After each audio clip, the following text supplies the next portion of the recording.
Question number 21 की बात अगर आप करते हो तो क्वेश्चन नंबर 21 है कि नाइट्रोजन डाइऑक्साइड जब रिएक्ट कर रहा है कार्बन मोनोऑक्साइड के साथ में तो क्या बना रहा है? नाइट्रिक ऑक्साइड और प्लस कार्बन डाइऑक्साइड। ठीक है। कोई एक केमिकल रिएक्शन है और इसमें क्या बताया जा रहा है कि 1 mole of nitrogen dioxide and 2 mole of carbon monoxide are made to react at equilibrium. Carbon monoxide found to be 75% of its original value. Value of KC will be. ठीक है, कोई बात नहीं। क्या बोल रहा है कि शुरुआत में क्या किया गया? 1 मोल नाइट्रोजन डाइऑक्साइड लिया गया और 2 मोल कार्बन मोनोऑक्साइड लिया गया। अब चूंकि at t equal to zero की बात कर रहे हो आप, जब रिएक्शन स्टार्ट नहीं हुआ तब की बात कर रहे हो, तो उस समय तो न तो नाइट्रिक ऑक्साइड बना था और न ही कार्बन डाइऑक्साइड बना था। लेकिन इक्विलिब्रियम स्टेट पे देखा गया कि कार्बन मोनोऑक्साइड जो था वह इनिशियली कितना था?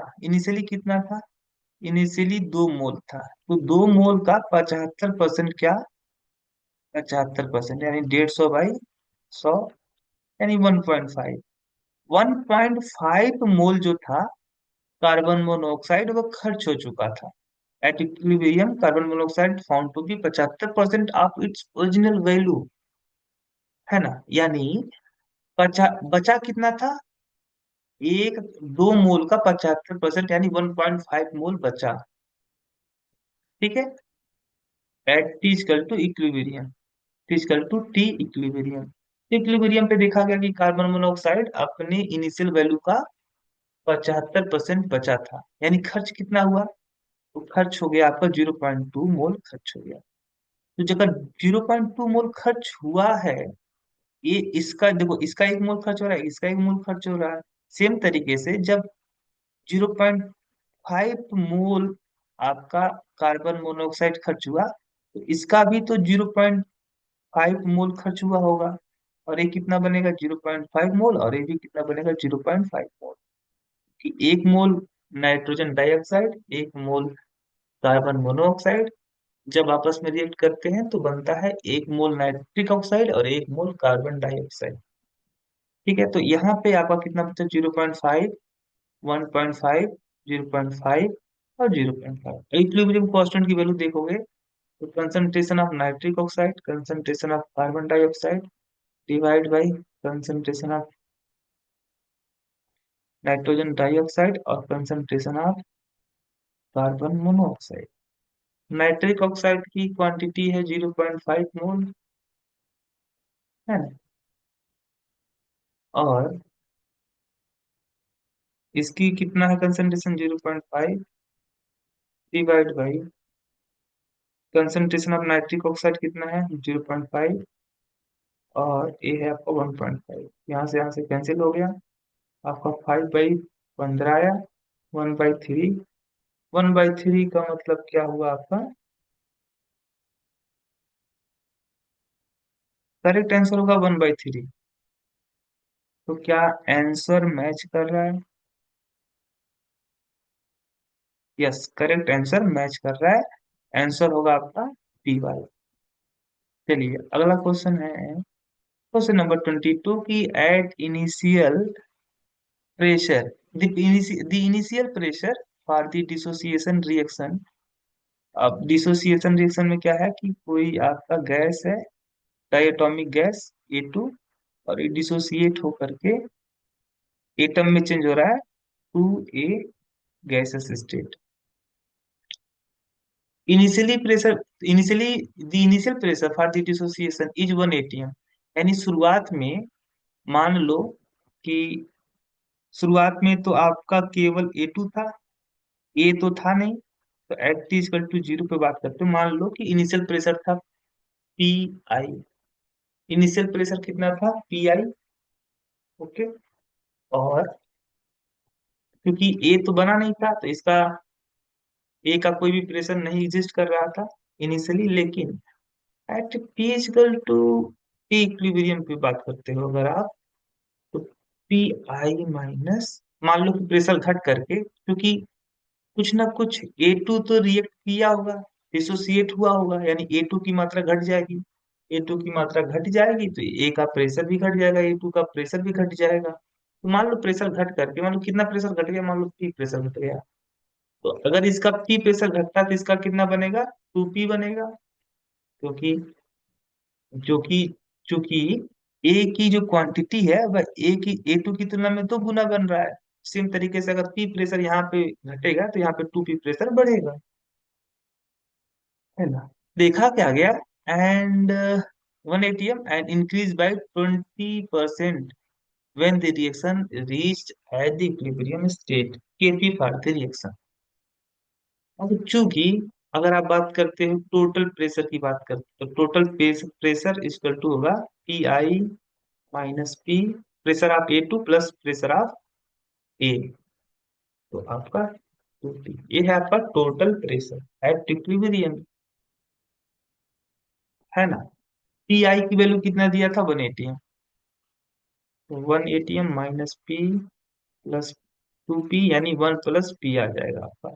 अभी जो टोटल प्रेशर है वह इनिशियल प्रेशर का कितना ज्यादा है, इनिशियल प्रेशर था आपका 1 atm, और 1 atm से बढ़ करके एक एक एटीएम का 20% और बढ़ गया, यानी 1 का 20% और जोड़ दिया जाएगा, तो हो जाएगा आपका 1+1/5, यानी 1+0.2, यानी आपका हो गया 1.2। ठीक है ना? नहीं, टोटल प्रेशर क्या हो गया आपका, 1 पॉइंट, टोटल प्रेशर कितना हो गया, 1.2 हो गया, सॉरी, वन, टोटल प्रेशर हो गया 1.2, पीटी इक्वल टू क्या था आपका, 1 प्लस पी, टोटल प्रेशर आ रहा है 1.2, पी इक्वल टू क्या हो जाएगा आपका 0.2, है ना। तो अगर केपी की बात करें तो केपी इक्वल टू क्या हो जाएगा इस रिएक्शन के लिए, पार्शियल प्रेशर ऑफ ए का whole square divide by partial pressure of A to.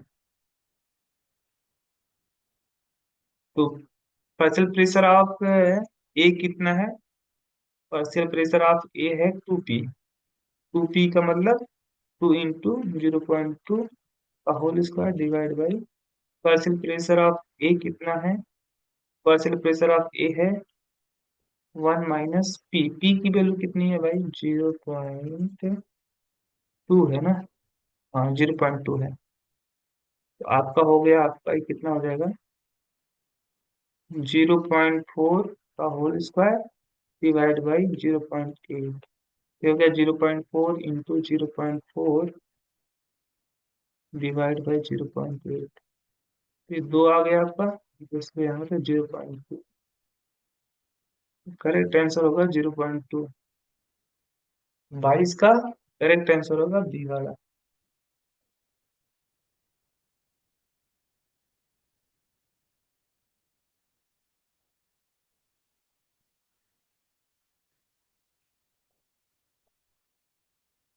Question number 23 की बात करते हो तो क्वेश्चन नंबर 23 हो जाएगा आपका, क्या था, 1 mole of nitrogen tetroxide gas at 300 Kelvin is kept in a closed container under 1 atmospheric pressure. It heated to 600 Kelvin. When 20% by mass of nitrogen dioxide decompose into nitrogen dioxide, the resultant pressure is। तो क्या है कि अब बोल रहा है कि nitrogen tetroxide जो था वह एक क्लोज कंटेनर में बंद था, और उसकी क्वांटिटी कितनी थी, 1 मोल, है ना। 300 केल्विन पे बात हो रही है, और इसे जब हीट किया गया, कितने टेम्परेचर पे, 600 डिग्री सेल्सियस पे, 600 केल्विन पे हीट किया गया। तो हीट करने पे क्या हुआ, ये टूटा, डिकम्पोज हुआ, किसमें, ये डिकम्पोज हुआ नाइट्रोजन डाइऑक्साइड में। तो इसको बैलेंस करो, तो यहाँ पे मुझे 2 लगाना पड़ेगा, है ना। तो इनिशियल मोल कितना था? A1 मोल था। 1 मोल का मतलब हो गया, ठीक है, 1 मोल था। और जब एक टी इक्वल टू जीरो की बात है, जब time t equal to zero है, यानी रिएक्शन स्टार्ट नहीं हुआ है, और at t equal to t equilibrium पे बात करते हो, तो t equal to t equilibrium पे क्या होगा कि जितना इनिशियल मोल था, इनिशियल मोल का कितना परसेंट घट गया? 20% घट गया, है ना? When 20% by mass of nitrogen dioxide decompose, तो अब यानी 20% घट गया मोल। 20%, वन का 20% मतलब 1 × 20/100, है ना? इतना घट गया। तो बचा कितना? इतना बचा, है ना? अगर देखो, 1 मोल से 2 मोल प्रोड्यूस हो रहा है ना? तो अच्छा, इसको देखो ना, 1 - 1/5, यानी 1 - 0.2। 0.2 अगर मोल घटेगा तो इसका कितना प्रोड्यूस होगा? 0.4 मोल प्रोड्यूस होगा नाइट्रोजन डाइऑक्साइड का। ये आपका हो गया 0.8, और ये हो गया 0.4, है ना? तो अगर आप क्या बात करते हो,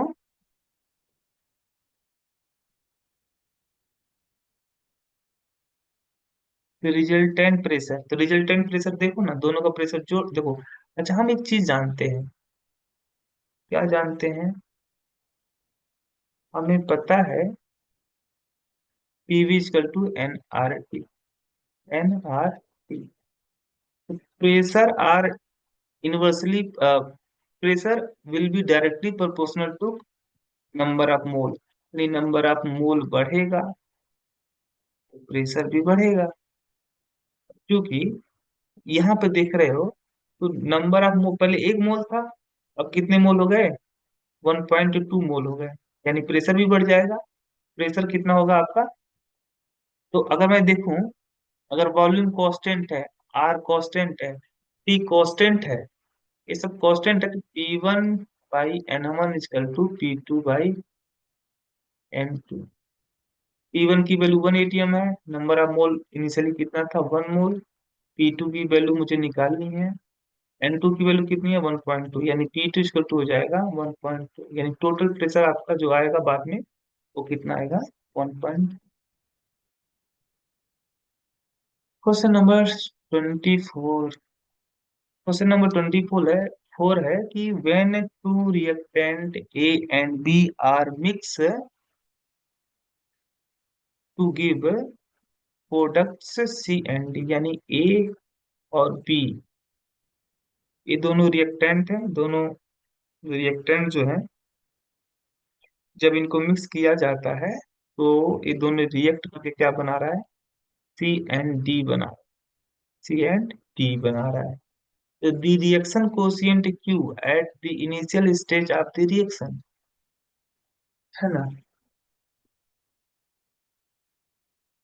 अच्छा, एक चीज सोचो कि अगर ये दोनों रिएक्टेंट रिएक्ट करके सी एन डी बना रहा है, तो एट टी इक्वल टू, आप बात कर रहे हो जीरो पे, तो जीरो पे मान लो कि ए का ए मोल है और बी का बी मोल प्रेजेंट है, तो सी एन डी तो बने ही नहीं था। तो शुरुआत में अगर रिएक्शन कोशिएंट लोगे तो जीरो आएगा, है ना? अब जो कि यहाँ पे देखोगे, है ना, ये आपकी केसी है, ए क्यू होगा या तो ए क्यू होगा, क्योंकि शुरुआत में क्या है? जीरो है यहाँ पे, है ना? अब जब रिएक्शन धीरे धीरे स्टार्ट होगा, समय बीतेगा, तो रिएक्शन कोशिएंट की वैल्यू बढ़ेगी, और किधर की तरफ टेंड करेगा? टेंड करेगा केसी की तरफ, यानी रिएक्शन फॉरवर्ड डायरेक्शन में मूव करेगी, है ना? Reaction quotient Q at the initial stage of the reaction, तो रिएक्शन कोशिएंट जो होगा, इनिशियली क्या होगा? रिएक्शन कोशिएंट जीरो होगा, है ना? और जीरो होगा, और धीरे धीरे टाइम के साथ क्या होगा? बढ़ेगा, increases with time, increases with time. तो करेक्ट आंसर होगा 24 का डी। अगला question, question number question number 25। Question number 25 क्या है?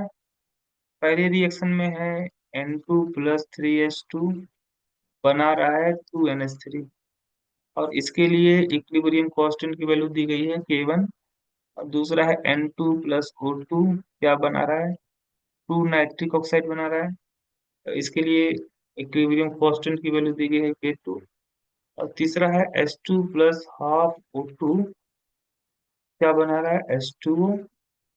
और इसके लिए इक्विलिब्रियम कांस्टेंट की वैल्यू है K3, है ना। अगला है कि the equilibrium constant for the oxidation of NH3 by the oxygen to give nitric oxide। और चौथा एक और है, 2NH3 + 5/2O2 बना रहा है, two nitrogen di nitric oxide +3H2। ठीक है। अब देखो, इस रिएक्शन के लिए मुझे इक्विलिब्रियम कांस्टेंट की वैल्यू निकालनी है। तो राइट हैंड साइड क्या है आपका, लेफ्ट हैंड साइड क्या है? NH3। अगर मैं क्या करूं, इस रिएक्शन को उलट दूं, रिवर्स कर दूं, तो इस रिएक्शन को उलट रिवर्स करने पे क्या होगा? 2NH3 डिसोसिएट होगा N2 + 3H2 में, है ना। और इस रिएक्शन के लिए जो इक्विलिब्रियम कांस्टेंट हो जाएगा वह हो जाएगा 1/K1, है ना। अब क्या करना है, यहाँ पे देखो, राइट हैंड साइड 2NO है। 2NO का मतलब हो गया आपका, ये तो राइट हैंड साइड यहाँ पे सही है ना। अच्छा, O2 जो देखोगे, अच्छा 3H2O है ना, तो यहाँ पे 3H2O, राइट हैंड साइड कितना है? 3H2O है। यानी इस रिएक्शन में इक्वेशन नंबर आपका जो 3 है, इसमें अगर मैं 3 से मल्टीप्लाई कर दूं, इसमें क्या कर दूं, 3 से अगर मैं मल्टीप्लाई कर दूं, तो ये आपका 3 हो जाएगा, ये आपका 3/2 O2 हो जाएगा, और ये हो जाएगा 3H2O। इसके लिए जो इक्विलिब्रियम कांस्टेंट होगा वह होगा K3 का होल क्यूब, K3 का होल क्यूब। ठीक है, इस तरीके से जाएगा। तो ये है इक्वेशन फर्स्ट, ये है इक्वेशन सेकेंड, और ये है इक्वेशन थर्ड। अब मैं क्या करूं कि इक्वेशन फर्स्ट और इक्वेशन फर्स्ट, इक्वेशन सेकेंड और इक्वेशन,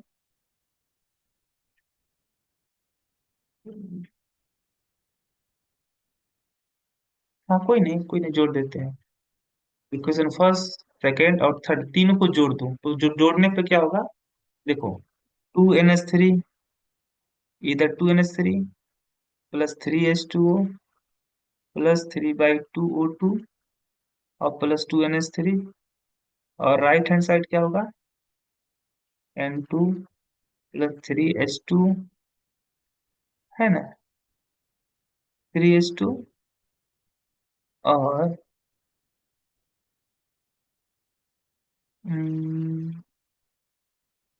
+3H2O और +2NO। 3H2O कट गया, क्या हो गया? 2NH3, 3/2O2।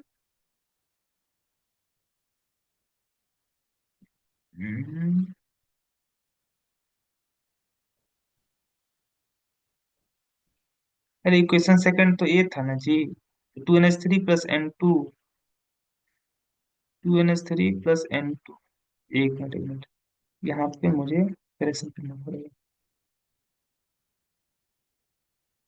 देखो, 2NH3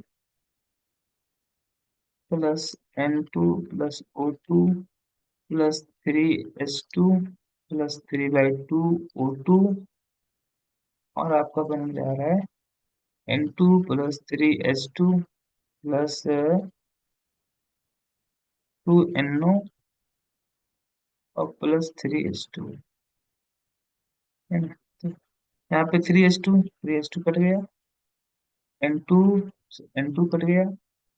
अब आपका आ गया 2NH3, O2 + 3/2O2, 5/2O2 हो गया, और इधर right hand side 2NO +3H2, है ना, यही होगा,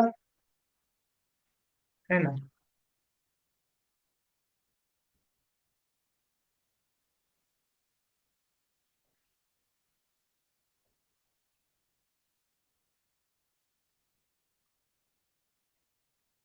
इसके लिए अगर इक्विलिब्रियम कांस्टेंट की वैल्यू निकालोगे, इसके लिए इक्विलिब्रियम कांस्टेंट की वैल्यू देखोगे, तो आपने क्या किया था, इक्वेशन फर्स्ट सेकंड थर्ड को जोड़ दिया था। फर्स्ट सेकंड थर्ड, तो तीनों को जोड़ा तो इन तीनों रिएक्शन के लिए जो इक्विलिब्रियम कांस्टेंट की वैल्यू था, मुझे पता है कि मान लो कि दो इक्वेशन है ना, एक मान लो आपका ए प्लस बी और बना रहा है सी बना रहा है, और दूसरे वाले इसके लिए मान लो इक्विलिब्रियम कांस्टेंट की वैल्यू के1 है, और दूसरा वाला जो इक्वेशन है वो मान लो कुछ इस तरीके से है कि बी सी, आपका यहाँ पे देखो ना, सी डिसोसिएट हो रहा है ए प्लस बी में, है ना। नहीं नहीं ऐसे नहीं, मैं दूसरा एग्जांपल आपको दे, अभी यहाँ पे मैं बताना ही चाह रहा हूँ कि अगर दो इक्वेशन को जोड़ दिया जाए, है ना, दो इक्वेशन को अगर जोड़ दिया जाए तो जो रिजल्टेंट इक्वेशन बनेगा उस इक्वेशन के लिए, रिजल्टेंट इक्वेशन के लिए जो इक्विलिब्रियम कांस्टेंट की वैल्यू आएगी वह दोनों का प्रोडक्ट आएगा, है ना। जिस चीज को जोड़ो सबको मल्टीप्लाई करना पड़ेगा, तो तीनों को चूंकि हमने जोड़ा है तो तीनों के लिए इक्विलिब्रियम कांस्टेंट की जो वैल्यू थी उन तीनों को हमको मल्टीप्लाई करना पड़ेगा। तो इक्वेशन फर्स्ट के लिए था 1/k1, इक्वेशन टू के लिए था k2, और इक्वेशन थ्री के लिए था, इक्वेशन थ्री के लिए था k3 का स्क्वायर, k3 का होल क्यूब, यानी k2 k3 का होल क्यूब, और यहाँ पे k1,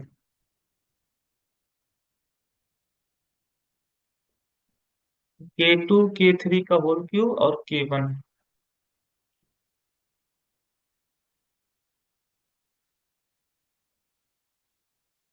k2 k3 का whole cube divide by k1। तो करेक्ट आंसर होगा आपका 25 का बी। अगला क्वेश्चन है,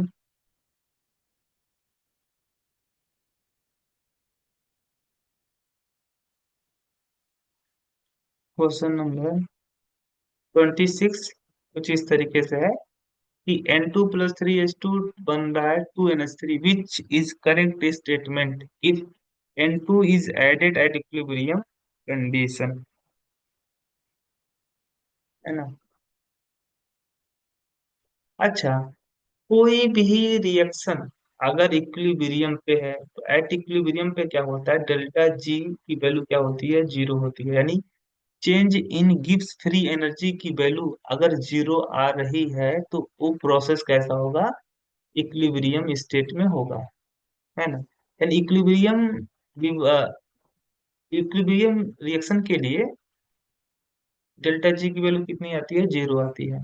तो डेल्टा जी की वैल्यू तब जीरो आएगी जब Gibbs free energy of product minus Gibbs free energy of reactant क्या होगा, जीरो होगा।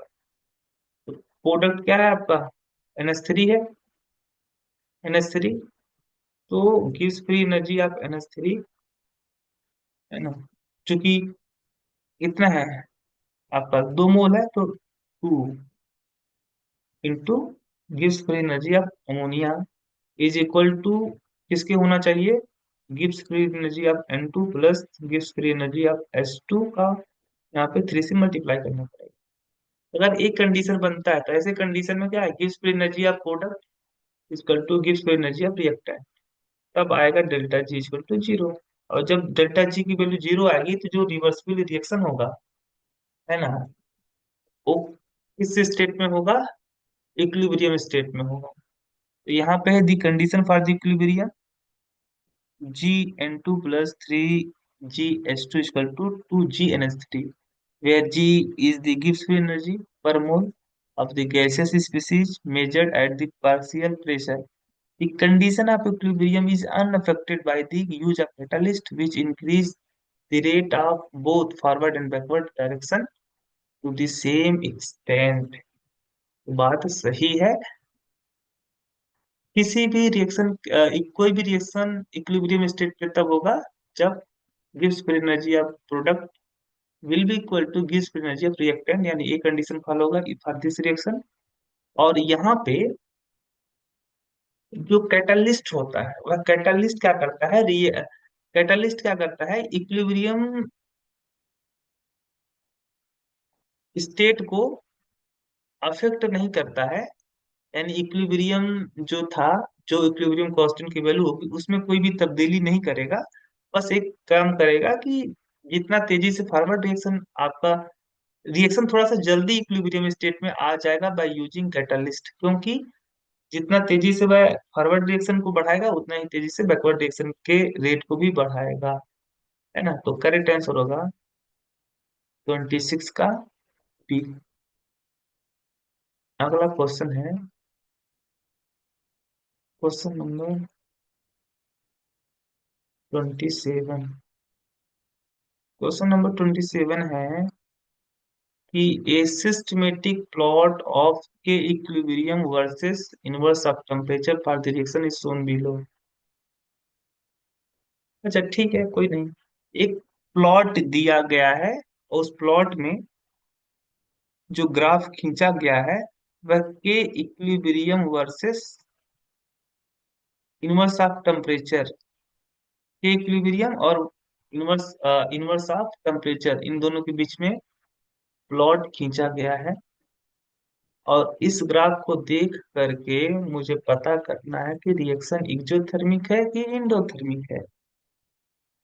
तो हम जानते हैं, क्या जानते हैं, कि delta G equal to delta G nought plus R T L N Q होता है। एट इक्विलिब्रियम पे हम ये भी जानते हैं कि डेल्टा जी की वैल्यू क्या होती है, जीरो होती है। डेल्टा जी की वैल्यू अगर जीरो होगी तो यहाँ पे जीरो रखो, equal to delta G plus R T L N. चूंकि इक्विलिब्रियम स्टेट पे जो इक्विलिब्रियम कांस्टेंट की वैल्यू आएगी, रिएक्शन कोशिएंट की जो वैल्यू आएगी इक्विलिब्रियम स्टेट पे, वह होगा के सी होगा। है ना, तो del R T L N K C equal to delta G naught, है ना, यही होगा। केसी बोलो या इक्विलिब्रियम कांस्टेंट की वैल्यू हम लोग केसी से रिप्रेजेंट करते हैं या के इक्विलिब्रियम। है ना, तो एल एन माइनस में आएगा, माइनस में एल एन के इक्विलिब्रियम इक्वल टू हो जाएगा डेल्टा जी नॉट माइनस में डिवाइड बाई आर टी। और डेल्टा जी नॉट की वैल्यू क्या होगी, जी इक्वल टू क्या होता है, एच माइनस टी एस। यहाँ पे minus H minus T S, है ना, delta H minus T delta S divide by R T. ये वैल्यू आ जाएगी आपकी minus delta H by R T plus P del sorry delta S by R. तो हमारा क्या आया, हमारा आया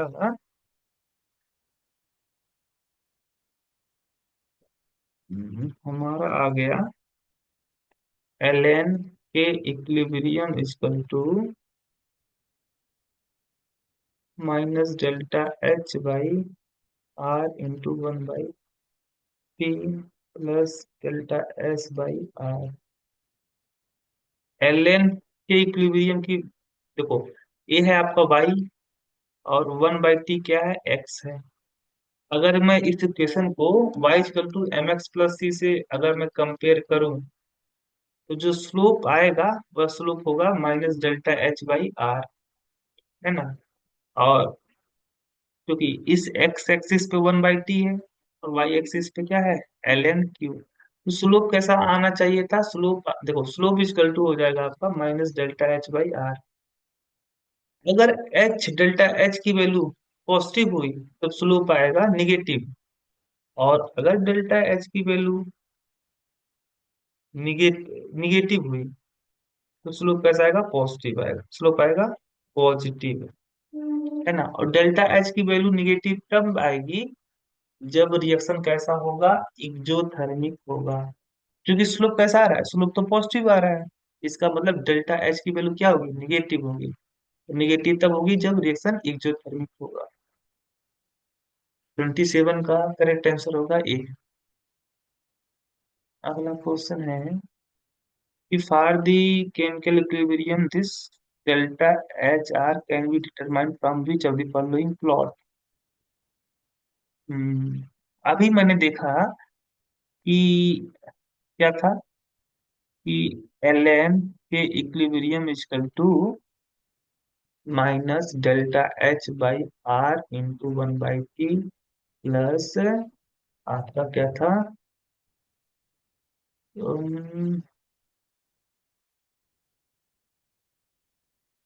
डेल्टा एस बाई आर, यही था ना।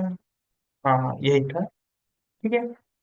अगर मैं कहूँ, देखो ग्राफ किन किन के बीच में खींचा गया है।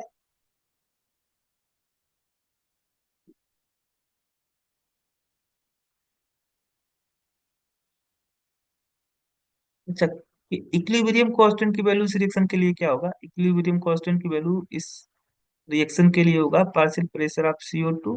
चूंकि ये सॉलिड स्टेट में है तो इसके इसकी चर्चा नहीं की जाएगी। ये भी सॉलिड स्टेट में है, इसकी भी चर्चा नहीं की जाएगी। तो आपका इक्विलिब्रियम कांस्टेंट की वैल्यू बनेगी partial pressure of CO2।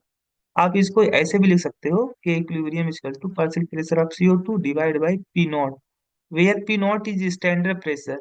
Standard pressure मतलब 1 atm। तो कोई फर्क तो पड़ेगा नहीं, क्योंकि P nought equal to 1 atm रख दोगे तो के इक्विलिब्रियम की value partial pressure of CO2 के इक्वल आएगी, है ना।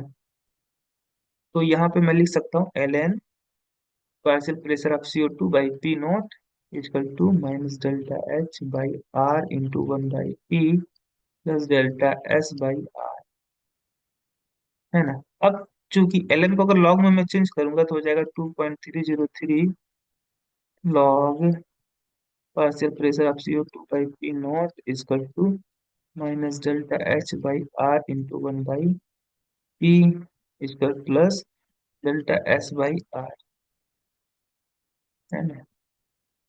ये क्या हो गया आपका, log partial pressure of CO2 by P nought equal to minus delta H by 2.303 R into one by T plus delta S by R into 2.303। यही इक्वेशन बनेगा। तो ये है हो गया आपका y, और ये हो गया आपका वन बाई टी, क्या हो गया, वन बाई टी हो गया x, ये हो गया y। तो y equal to M X plus C type का बन रहा है। इसमें स्लोप क्या है, आपका स्लोप है minus delta H by 2.303 R, negative में, है ना। अब चूंकि ये रिएक्शन कैसा है, इंडोथर्मिक है, इंडोथर्मिक का मतलब डेल्टा एच क्या होगा, पॉजिटिव में आएगा। डेल्टा एच पॉजिटिव में होगा तो स्लोप कैसा होगा, निगेटिव स्लोप होगा। निगेटिव स्लोप कहाँ पे है, ये तो आपका पॉजिटिव स्लोप है, ऊपर की तरफ इंक्रीज कर रहा है। ये भी इंक्रीज कर रहा है, ये भी गलत हो गया। या तो ये होगा या तो ये होगा। तो वन बाई टी, मुझे जब वन बाई, देखो यहाँ पे एक्स की वैल्यू क्या है, 1/t। यहाँ पे तो लॉग टी है, तो लॉग टी नहीं, one by T versus log partial pressure of CO2 upon P nought के बीच में ग्राफ खींचोगे तो जो स्लोप होगा, उस स्लोप के हेल्प से हम लोग क्या निकाल सकते हैं, डेल्टा एच की वैल्यू। करेक्ट आंसर होगा 28 का ए।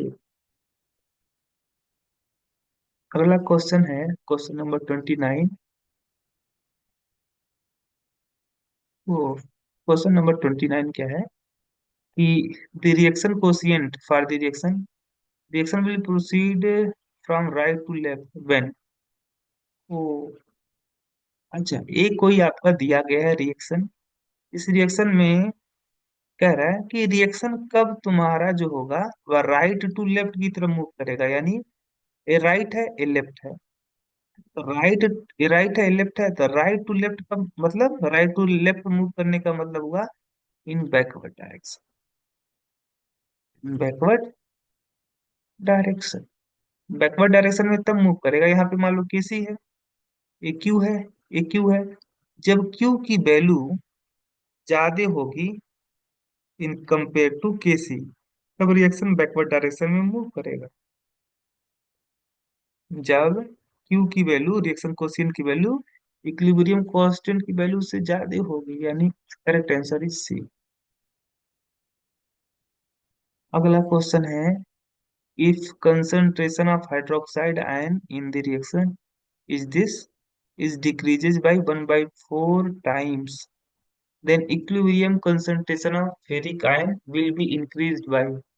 इस रिएक्शन के लिए अगर मैं इक्विलिब्रियम कांस्टेंट की वैल्यू देखूं, तो इस रिएक्शन के लिए इक्विलिब्रियम कांस्टेंट की वैल्यू हो जाएगी concentration of ferric ion into concentration of hydroxide ion की पावर 3 डिवाइड बाई, चूंकि ये सॉलिड स्टेट में है, सॉलिड स्टेट में कंसंट्रेशन का कोई तो मतलब होता नहीं, तो यहाँ पे एक रख देंगे। रिएक्टेंट का कंसंट्रेशन क्या हो जाएगा, 1 हो जाएगा, कांस्टेंट मान लेंगे, कांस्टेंट का मतलब 1। केसी की वैल्यू क्या हो गई, concentration of ferric ion into concentration of hydroxide ion का पावर 3। अगर क्या होगा, हाइड्रोक्साइड आयन का कंसंट्रेशन 1 बाई घटा दिया जाए, 1 by 4 गुना घटा दिया जाए, तो अगर हाइड्रोक्साइड आयन का कंसंट्रेशन 1 by 4 करने का मतलब हाइड्रोक्साइड आयन का कंसंट्रेशन जितना था उसका 1/3, 1/4 टाइम्स कर दो। तो अगर ऐसा करते हो, तो ये जो पूरा प्रोडक्ट होगा ये दोनों का, देखो ये हो जाएगा concentration of ferric ion into concentration of hydroxide, concentration of hydroxide ion power 3 divide by, कितना हो जाएगा, 4 चौके 16 चौके 64, है ना, इन 64 गुना घट जाएगा। बट मुझे पता है अगर कोई भी रिएक्शन इक्विलिब्रियम स्टेट में है, तो इक्विलिब्रियम स्टेट अगर, if any reaction is at equilibrium state, then if we altered the concentration of reactant or product, then the value of equilibrium constant will be not affected, है ना। तो अगर इसका 1/4 गुना क्या कर रहा है, घटा दिया जा रहा है, क्योंकि केसी की वैल्यू तो चेंज होगी नहीं। केसी की वैल्यू चेंज तब नहीं होगी जब फेरिक आयन का कंसंट्रेशन क्या हो जाएगा, 64 गुना बढ़ जाएगा तब। अगर फेरिक आयन का कंसंट्रेशन 64 गुना बढ़ जाए, जितना 64 गुना घटा था दोनों बैलेंस हो जाएंगे, और केसरी की वैल्यू जो इनिशियली जो वैल्यू थी वही वैल्यू रह जाएगी। 64 गुना क्या करना पड़ेगा, इंक्रीज करना पड़ेगा, यानी करेक्ट आंसर होगा सी वाला। Correct answer is C.